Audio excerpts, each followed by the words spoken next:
Bismillahirrahmanirrahim. Assalamualaikum warahmatullahi wabarakatuh. Perkenalkan, saya Erang Haki. Di sini saya akan menjelaskan sedikit mengenai UMKM yang saya pilih terkait dengan pengumpulan tugas ujian akhir mata kuliah akuntansi manajemen strategik. Di sini saya memilih UMKM UD Mita Jaya yang berada di Desa Menasah Nibung, Kecamatan Pesangan, Kabupaten Biren. UD Mita Jaya bergerak di bidang pengolahan ban bekas untuk dijadikan spare part motor dan furnitur seperti meja yang terbuat dari ban bekas dan juga kursi yang terbuat dari ban bekas. Di sini saya akan menjelaskan sedikit mengenai analisis pastel, dan di sini saya memilih untuk menjelaskan pada bagian environmental, yaitu resiko lingkungan. Mengapa saya memilih environmental? Dikarenakan ini risiko yang paling krusial bagi UD Mita Jaya, khususnya terkait keberlanjutan pasokan bahan baku dan regulasi limbah. Mengapa ini yang paling kritis? Bisnis UD Mita Jaya ini bergantung pada ketersediaan ban bekas. Di era sekarang kan industri semen atau pabrik pengolahan limbah skala besar mulai mengincar ban bekas sebagai bahan bakar alternatif. Jadi perusahaan besar mulai mendorong limbah ban, mulai mengambil limbah ban dari area Aceh, dan UD Mita Jaya akan kalah bersaing dalam hal harga perolehan bahan baku.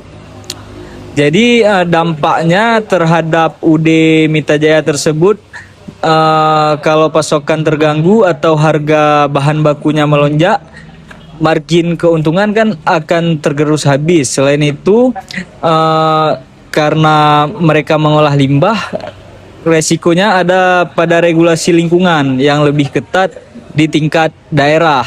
Ini bisa mengancam izin operasional jika tidak dikelola dengan standar yang baik. Lalu poin yang kedua terkait Porter 5 Force, yaitu ancaman produk substitusi. Dari 5 kekuatan Porter, di sini saya memilih risiko yang paling kritis. Menurut saya adalah ancaman produk substitusi. Mengapa ancaman produk substitusi ini paling kritis? Karena UD Mita Jaya memproduksi barang seperti seal shock atau karet kandas mobil yang terbuat dari ban bekas. Ini memiliki kompetitor utama, yaitu berupa produk pabrik original dari produsen kendaraan atau barang imitasi baru yang harganya semakin terjangkau. Konsumen seringkali lebih memilih produk pabrikan baru karena alasan presisi dan durabilitas yang terjamin standar industri. Sedangkan untuk furnitur seperti kursi bekas dan juga ban bekas, sekarang konsumen lebih memilih untuk membeli furnitur yang terbuat dari plastik atau kayu ringan yang terasa lebih modern dan juga harganya lebih murah. Dampaknya terkait dampaknya terhadap UD Mita Jaya, jika UD Mita Jaya tidak bisa membuktikan bahwa produk olahan ban bekasnya lebih tahan lama atau lebih murah, pelanggan akan beralih ke produk pabrikan. Ini mengakibatkan penumpukan stok barang jadi menurun dan pendapatan juga menurun drastis. Selanjutnya saya akan menjelaskan mengenai kekuatan dan kelemahan internal pada UMKM UD Mita Jaya dengan logika Frio. Di sini analisisnya pada poin value atau nilai. UD Mita Jaya mampu mengubah barang yang tidak bernilai, yaitu limbah ban, menjadi produk fungsional menjadi spare part ataupun menjadi furnitur rumah tangga, berarti ini memberi nilai ekonomi tinggi bagi pelanggan karena harga yang ditawarkan pasti jauh lebih murah daripada produk yang dibuat oleh pabrikan besar. Pada bagian kelangkaan, meskipun ada pesaing yang sama di desa yang sama, keahlian teknisi dalam memotong dan membentuk ban itu menjadi seal shock ataupun karet kandas mobil dan juga furnitur, itu menjadi suatu keahlian bagi teknisi. Jika UD Mitra Jaya memiliki teknisi potongan lebih rapi, maka ini menjadi langka. Selanjutnya pada poin inimitable, yaitu sulit ditiru. Ini adalah titik krusialnya karena pesaing berada di desa yang sama, teknologi dan bahan baku yang digunakan cenderung serupa. Jika pesaing bisa dengan mudah merekrut mantan karyawan dari UD Mitra Jaya atau melihat cara kerja mereka, maka keunggulan ini akan mudah ditiru. Selanjutnya pada poin organization, UD Mitra Jaya ini masih sangat tradisional tanpa catatan keuangan dan strategi pemasaran, maka potensi internalnya belum terorganisir dengan maksimal. Kekuatan atau strength, keunggulan kompetitif sementara, berdasarkan analisis Prio, UD Mitra Jaya memiliki keunggulan kompetitif sementara. Mereka memiliki produk yang bernilai dan langka di pasar luas, namun karena lokasinya berdekatan dengan pesaing yang memiliki akses bahan baku serupa, maka mereka akan terancam oleh kemudahan imitasi. Kekuatan utama mereka ada pada kepercayaan pelanggan atau reputasi dan variasi produk. Kelemahannya yaitu rendahnya hambatan masuk dan standarisasi karena alat yang digunakan masih manual atau semi mekanis. Pesaing di desa yang sama bisa menduplikasi produk dengan cepat, bisa ditiru dengan sedemikian rupa. Selanjutnya adalah pilihan salah satu strategi bertahan di Red Ocean atau mencoba Blue Ocean.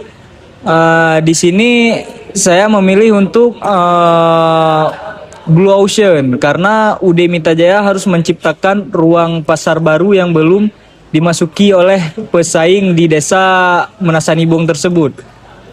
Caranya bukan lagi sekedar menjual karet kandas ataupun tapak sok ataupun furnitur seperti kursi dan meja biasa, melainkan melakukan value innovation.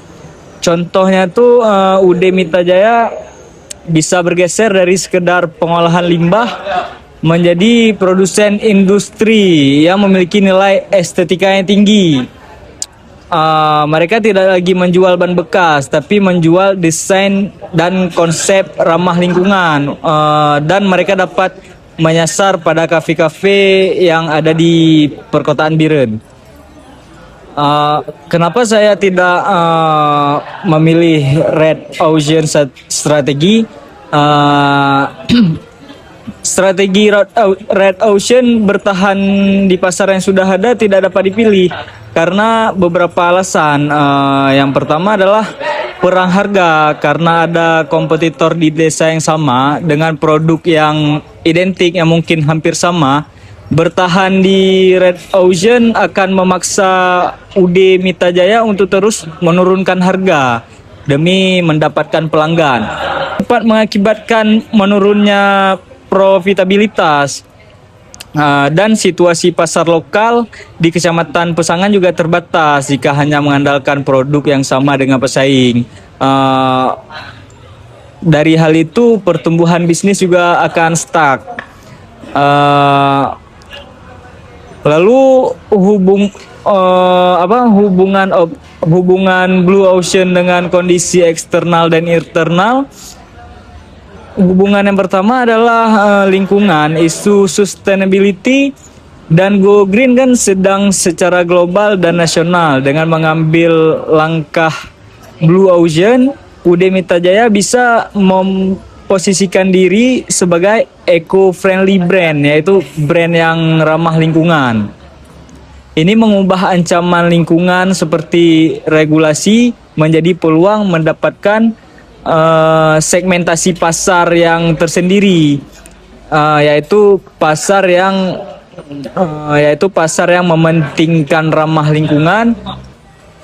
Selanjutnya adalah hubungan dengan kondisi internal Frio, yaitu yang pertama saya memilih inimitability, yaitu sulit ditiru. Sebagaimana analisis Frio, kelemahan UD Mitra Jaya adalah produknya kan mudah ditiru oleh pesaing di desa yang sama. Dengan Blue Ocean, mereka harus membangun keunikan pada desain atau membangun branding secara ulang. Pesaing mungkin bisa memotong ban, tapi kan belum tentu bisa meniru estetika dari UD Mitra Jaya tersebut. Yang kedua adalah pada poin organization. Strategi Blue Ocean memaksa UD Mitra Jaya untuk merapikan organisasi internalnya. Mereka tidak lagi bekerja secara tradisional, tetapi mulai menggunakan pemasaran digital untuk menjangkau pasar yang lebih luas dari pasar yang sekarang, sehingga sumber daya internal mereka benar-benar terorganisir untuk mendukung nilai tambah atau value yang baru. Selanjutnya adalah value inovasi yang bisa diterapkan untuk UMKM UD Mitra Jaya ini. Saya memilih Create.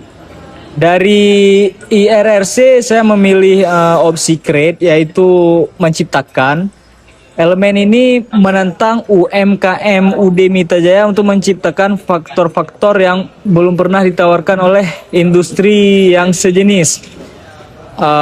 Value innovation yang diterapkan menciptakan layanan kostumisasi dan garansi pada produk yang dihasilkan. Dengan ini, di pasar barang bekas atau Red Ocean, jarang ada pengrajin yang memberikan garansi atau layanan desain custom secara profesional. Dengan ini, UD Mitra Jaya dapat menciptakan standar baru dan menawarkan furnitur yang bisa dipesan sesuai ukuran ruangan konsumen atau memberikan garansi ketahanan karet selama 2 tahun. Tujuannya adalah membangun kepercayaan dan eksklusif brand yang tidak dimiliki oleh pesaing di desa Menasanibong tersebut. Dan poin yang kedua, saya memilih eliminasi atau menghapuskan. Elemen ini menuntut UMKM Mitra Jaya untuk menghapus faktor-faktor yang selama ini dianggap wajib oleh industri tersebut, padahal tidak lagi memberikan nilai tambah. Value innovation yang ditetapkan bisa berupa menghapuskan ketergantungan pada pasar lokal. Selama ini UMKM mungkin merasa harus menjual melalui perantara atau menunggu pembeli datang ke tempat produksi tersebut.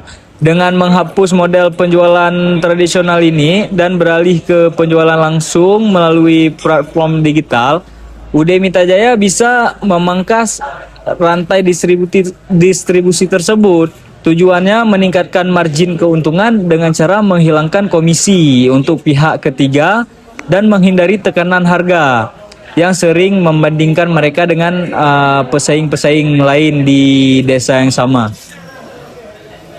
Hanya sekian presentasi dari saya terkait tugas ujian akhir akuntansi manajemen strategik. Lebih dan kurang saya mohon maaf. Assalamualaikum warahmatullahi wabarakatuh.